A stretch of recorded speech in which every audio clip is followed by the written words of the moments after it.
കേരളത്തിൽ ഒരു BJP പ്രവർത്തകൻ കൊല്ലപ്പെട്ടു. പയ്യന്നൂരിലാണ് കൊല്ലപ്പെട്ടത്.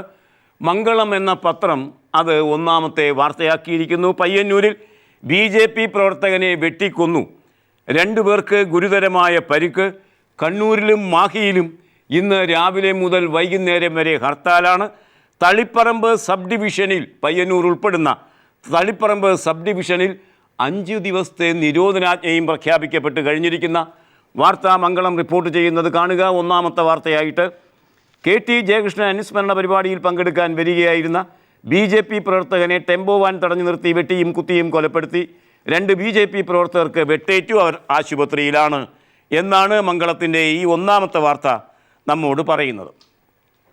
മംഗളം ഇന്ന് ലീഡ് വാർത്തയാക്കി തന്നിരിക്കുന്നത് വൈദ്യുതി സമ്പാദന രംഗത്ത് കേരളം കാണിക്കുന്ന അനാസ്ഥയെ സംബന്ധിച്ച വാർത്തയാണ്. പ്രത്യേകിച്ചും ഈ അടുത്ത ദിവസങ്ങളിൽ മൂലമറ്റത്ത് നടക്കുന്ന നവീകരണ പ്രവർത്തനവുമായി ബന്ധിപ്പിച്ച് 1-2 ദിവസങ്ങൾ വൈദ്യുതി ക്ഷാമം വരാം, ഒരുപക്ഷെ ലോഡ് ഷെഡിങ് പോലും വരാം എന്ന വാർത്ത വന്നിരിക്കുന്ന സാഹചര്യത്തിൽ മംഗളത്തിൻ്റെ ലീഡ് വാർത്ത കാണുക. കൂടംകുളം വൈദ്യുതി, ആ ഗ്രിഡിൽ നിന്ന് നമുക്കൊരു വീതം കിട്ടാൻ യോഗ്യമാണ് കേരളം അത് കളഞ്ഞു കുളിച്ചു എന്നാണ് മംഗളത്തിൻ്റെ ലീഡ് വാർത്ത പറയുന്നത്. AS ഉല്ലാസ് തിരുവനന്തപുരത്ത് നിന്ന് റിപ്പോർട്ട് ചെയ്യുന്നത് ഇങ്ങനെ: കൂടംകുളം വൈദ്യുതി നിലയത്തിൽ നിന്ന് കേരളത്തിന് കിട്ടേണ്ട വിഹിതം നഷ്ടമാകും. നിലയത്തിൽ നിന്ന് വൈദ്യുതി കൊണ്ടുവരാനുള്ള ലൈനുകളുടെ പണി പൂർത്തിയാകാത്ത സാഹചര്യത്തിൽ കേരളത്തിന് വിഹിതം നൽകുന്ന കാര്യം പുനഃപരിശോധിക്കേണ്ടി വരും എന്നാണ് അതിനുവേണ്ടി നിയോഗിക്കപ്പെട്ടവർ പറയുന്നത്. ആ വൈദ്യുതി മറ്റ് സംസ്ഥാനങ്ങളിലേക്ക് വൈദ്യുതി ലൈൻ സ്ഥാപിക്കാൻ കഴിഞ്ഞ സംസ്ഥാനങ്ങൾക്ക് നൽകുമെന്നും പറയുന്നു. വൈദ്യുതിയുണ്ട്, പക്ഷേ കൊണ്ടുവരാൻ കേരളത്തിന് ലൈൻ സ്ഥാപിക്കാൻ കഴിഞ്ഞില്ല എന്ന നിരുത്തരവാദിത്വമാണ് ഇലക്ട്രിസിറ്റി ബോർഡ് കാണിച്ചിരിക്കുന്നത് എന്നാണ് മംഗളം പറയുന്നത്. ആര്യാടൻ മുഹമ്മദിൻ്റെ നേതൃത്വത്തിൽ ഇതും ഇതിനപ്പുറവും നടക്കും എന്നാർക്കാണ് അറിഞ്ഞുകൂടാത്തത്. കലാഭവൻ മണി എന്ന സിനിമാ താരം ഒരിക്കൽ കൂടി വിവാദത്തിൽപ്പെട്ടിരിക്കുന്നു. ഇത്തവണ കസ്റ്റംസ് ഉദ്യോഗസ്ഥർക്ക് നേരെ വളയെറിഞ്ഞു എന്ന ആക്ഷേപത്തിലാണ് അദ്ദേഹത്തിൻ്റെ മേൽ വിവാദം വന്നിരിക്കുന്നത് കാണുക. മംഗളം 1-ാം പേജിൽ ആ വാർത്തയും പ്രത്യേക പ്രാധാന്യത്തോടെ ഒരു വ്യത്യസ്ത നിറത്തിലെ ടിൻറ്റ് ഇട്ടുകൊണ്ട് ആ വാർത്ത തരുന്നത് കാണുക. നെടുമ്പാശ്ശേരി വിമാനത്താവളത്തിൽ കസ്റ്റംസ് ഉദ്യോഗസ്ഥർക്ക് നേരെ വളയെറിഞ്ഞ് കലാഭവൻ മണി വീണ്ടും വിവാദത്തിൽ. കുവൈറ്റിൽ നിന്ന് ജെറ്റ് എയർവേസ് വിമാനത്തിൽ ഇന്നലെ രാവിലെ 6:30 നെടുമ്പാശ്ശേരി വിമാനത്താവളത്തിൽ വന്നിറങ്ങിയപ്പോഴാണ് മണി വളയേറ് നടത്തിയത്. എറിഞ്ഞ വളയ്ക്ക് 181 ഗ്രാം തൂക്കമുണ്ടായിരുന്നു അത്രേ. ഏകദേശം 23 പവൻ തൂക്കമുള്ള വളയാണ് മണി ധരിച്ചിരുന്നത് എന്ന് കസ്റ്റംസ് പറയുമ്പോൾ അത്രയുമൊന്നുമില്ല, 5 പവൻ മാത്രമേ ഉള്ളൂ എന്ന് മണിയും പറഞ്ഞിരിക്കുന്ന വാർത്ത പത്രലോകം ഇന്ന് തന്നിരിക്കുന്നു. പുതിയ വിവാദത്തിലാണ്. ഫോറസ്റ്റ് ഓഫീസുമായി ബന്ധിപ്പിച്ച വിവാദങ്ങൾക്ക് പിറകെ പുതിയ വിവാദത്തിലേക്കാണ് കലാഭവൻ മണി ലാൻഡ് ചെയ്തിരിക്കുന്നത്. മദനിക്ക് ചികിത്സയുടെ ആശ്വാസം ലഭ്യമാകുന്ന വാർത്ത മാധ്യമം പൊതുവൃത്താന്തം പേജിൽ നമുക്ക് തരുന്നു. ഇന്നലെയും പത്രങ്ങൾ അത് റിപ്പോർട്ട് ചെയ്തിരുന്നു. മദനിയെ ചൊവ്വാഴ്ച, അതായത് നാളെ മണിപ്പാൽ ആശുപത്രിയിലേക്ക് മാറ്റും. മണിപ്പാൽ ആശുപത്രിയിലേക്ക് മാറ്റുമെന്ന് പറഞ്ഞാൽ സൂപ്പർ സ്പെഷ്യാലിറ്റി ആശുപത്രിയാണ്. മദനിക്ക് ആശ്വാസം ലഭിക്കുമെന്ന് ഉറപ്പ്. അതുപോലെ തന്നെ സർക്കാർ ചിലവിലാണ് ചികിത്സ. 2 കാര്യങ്ങളിൽ മെച്ചപ്പെട്ട മാനുഷികമായ സമീപനം സുപ്രീം കോടതി ഇക്കാര്യത്തിൽ തീരുമാനിച്ചതിൻ്റെ ഫലം കുറച്ച് വൈകിയാണെങ്കിലും മദനിക്ക് ലഭിക്കുന്ന വാർത്ത കാണുക. ബാംഗ്ലൂർ സ്ഫോടനക്കേസുമായി ബന്ധപ്പെട്ട് ജയിലിൽ കഴിയുന്ന PDP ചെയർമാൻ അബ്ദുൽ നാസർ മദനിയെ സുപ്രീം കോടതി നിർദ്ദേശപ്രകാരം ചികിത്സയ്ക്കായി ചൊവ്വാഴ്ച മണിപ്പാൽ ആശുപത്രിയിൽ പ്രവേശിപ്പിക്കും. രാവിലെ 10ഓടെയായിരിക്കും പ്രവേശിപ്പിക്കുക. ബന്ധുക്കൾക്ക് സന്ദർശനാനുമതിയുണ്ട്. മണിപ്പാൽ ആശുപത്രിയിലെ ചികിത്സയ്ക്ക് ശേഷമായിരിക്കും അഗർവാൾ കണ്ണാശുപത്രിയിലെ ശസ്ത്രക്രിയയ്ക്ക് അദ്ദേഹത്തെ വിധേയനാക്കുക എന്നും ഈ വാർത്ത നമ്മോട് പറയുന്നു.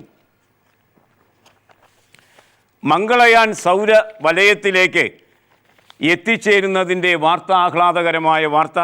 ഇന്നലെ ദൃശ്യമാധ്യമങ്ങൾ ആഘോഷിച്ച വാർത്ത മലയാളം മനോരമ തന്നിരിക്കുന്നു. മംഗളയാൻ സൗരവലയത്തിലേക്ക് 1-ാം പേജിലാണ് മനോരമ സചിത്രമായി ആ വാർത്ത തരുന്നത്. ആ വാർത്തയുടെ വിശദാംശങ്ങൾ: പേടകം ഭൂമിയുടെ സ്വാധീന മണ്ഡലം കടക്കുക. നാളെയോ ബുധനാഴ്ചയോ അത് കടന്നിട്ടില്ല. നാളെയോ ബുധനാഴ്ചയോ അത് കടക്കും. RS സന്തോഷ് കുമാർ പറയുന്നത് കാണുക. ഇന്ത്യ ഇതാ ഗ്രഹാന്തര ലോകത്തും. ഭൂമിയുടെ ഗുരുത്വവലയം ഭേദിച്ച് ചൊവ്വയിലേക്കുള്ള യാത്ര തുടങ്ങുന്നതിനുള്ള നിർണായകമായ ആദ്യഘട്ടം വിജയകരമായി പിന്നിട്ട വാർത്ത ISRO ലോകത്തെ അറിയിച്ചത് ഇപ്രകാരമാണ്: ഇന്ത്യ ഇതാ ഗ്രഹാന്തര ലോകത്തിലേക്ക് സ്വയം പര്യാപ്തതയുടെ ചുവടുവയ്പ്പോടെ കടന്നിരിക്കുന്നു എന്ന് ISRO പ്രഖ്യാപിച്ചു. ചുവന്ന ഗ്രഹത്തിലേക്കുള്ള 10 മാസ യാത്രയുടെ ആരംഭം മാത്രമേ ആയിട്ടുള്ളൂ എന്നും ഇനിയും ചില നിർണായക ഘട്ടങ്ങൾ പിന്നിടേണ്ടതുണ്ട് എന്നും ISRO പറയുന്നു. പേടകം നാളെയോ ബുധനാഴ്ചയോ ഭൂമിയുടെ സ്വാധീന മണ്ഡലം കടന്ന് സൗരകേന്ദ്രീകൃത ആകർഷണ വലയത്തിലേക്ക് പ്രവേശിക്കും. അതിനുശേഷം 300 ദിവസം നീണ്ടു നിൽക്കുന്ന യാത്രയ്ക്ക് ശേഷമായിരിക്കും ചൊവ്വയിൽ എത്തിച്ചേരുക.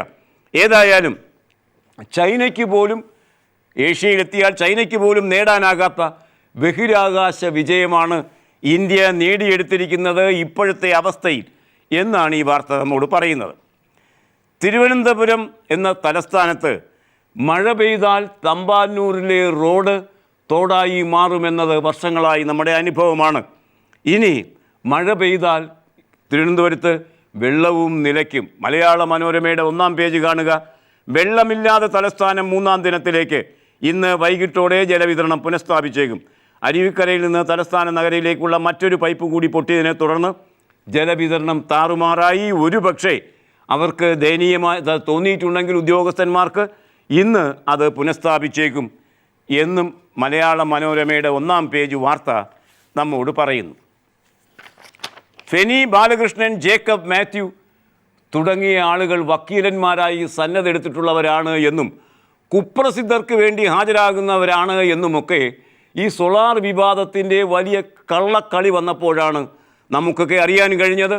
നീതിന്യായ വ്യവഹാര ലോകത്തിലെ 2 അശ്ലീലങ്ങളാണ് ഈ വക്കീലന്മാർ എന്ന് പറയുന്നത് നമ്മളാരുമല്ല, മറിച്ച് അവർക്കെതിരെ നടപടി സ്വീകരിച്ചിരിക്കുന്ന വിഭാഗങ്ങൾ തന്നെ.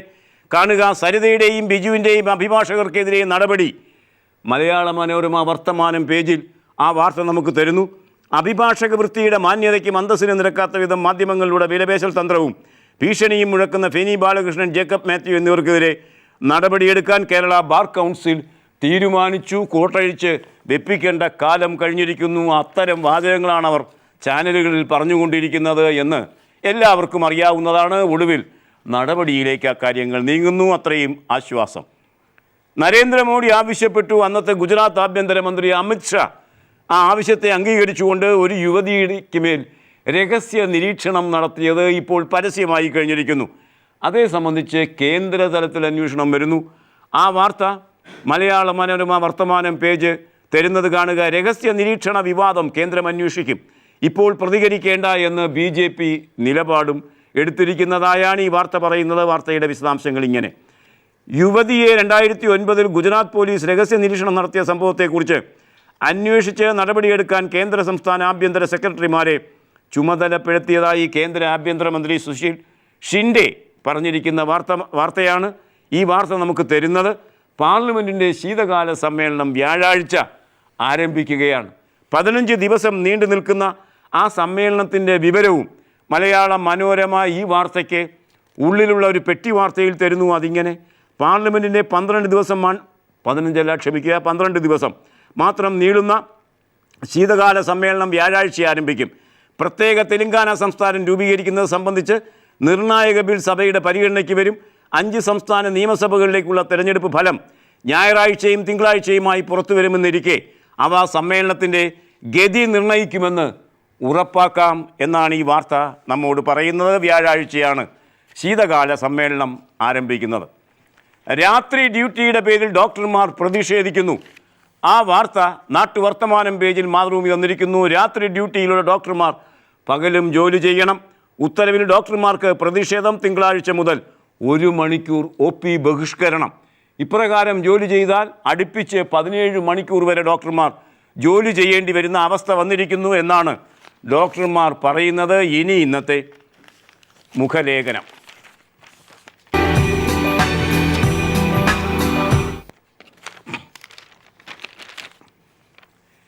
ഇന്ന് മംഗളത്തിൻ്റെ എഡിറ്റ് പേജിൽ KM റോയ് തുറന്ന മനസ്സോടെ എന്ന തൻ്റെ പങ്ക്തിയിൽ ഒരു ലേഖനം എഴുതിയിട്ടുണ്ട്.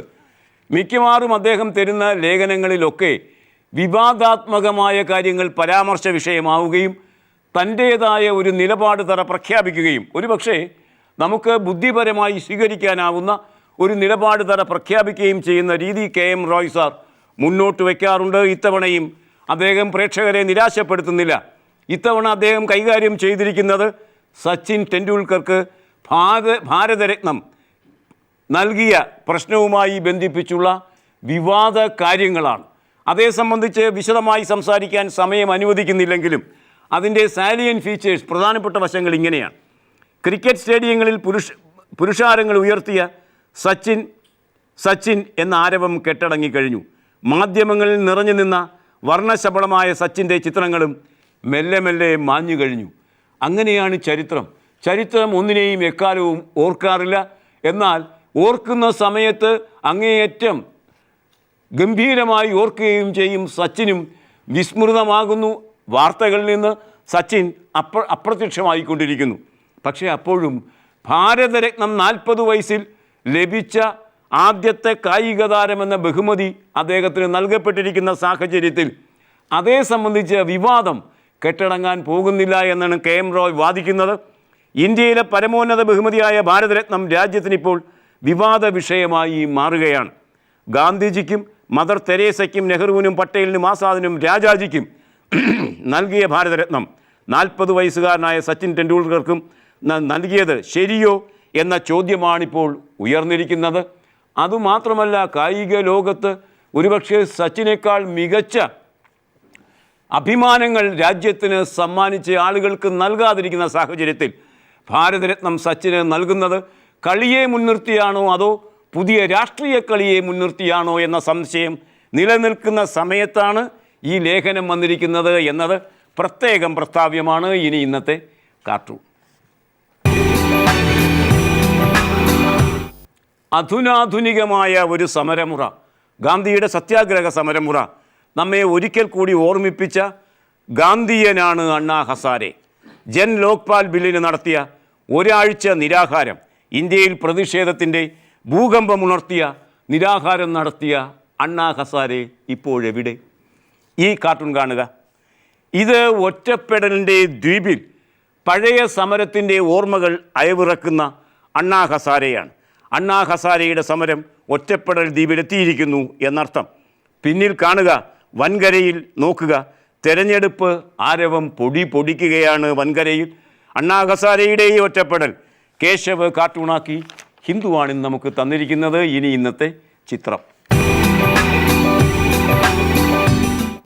തുലാവർഷത്തിൻ്റെ ഒരു സവിശേഷത അത് ഉൽപ്പാദിപ്പിക്കുന്ന അപരാഹ്ന മഴകളാണ്. വൈകുന്നേരം തുടങ്ങുമ്പോഴേക്കും മഴ തുടങ്ങിക്കഴിഞ്ഞിരിക്കും. താഴ്ന്ന് ഇടിവെട്ടി പെയ്യുന്ന മഴയും തുലാവർഷത്തിൻ്റെ സവിശേഷത തന്നെയാണ്. ഈ ചിത്രം നമുക്ക് കാണാം. ഇത് കൊച്ചിയിൽ നിന്നുള്ള ഒരു മഴ ദൃശ്യമാണ്. ഇന്നലത്തെ കനത്ത മഴയിൽ പിറന്ന ആകാശം പിളർക്കുന്ന ഇടിവെട്ട് ദൃശ്യം മെട്രോ വാർത്തയാണ് ഇന്ന് നമുക്ക് തന്നിരിക്കുന്നത്. ഈ ദൃശ്യത്തോടെ ഇന്നത്തെ വർത്തമാനം സമാപിക്കുകയാണ്. Nice day, good bye.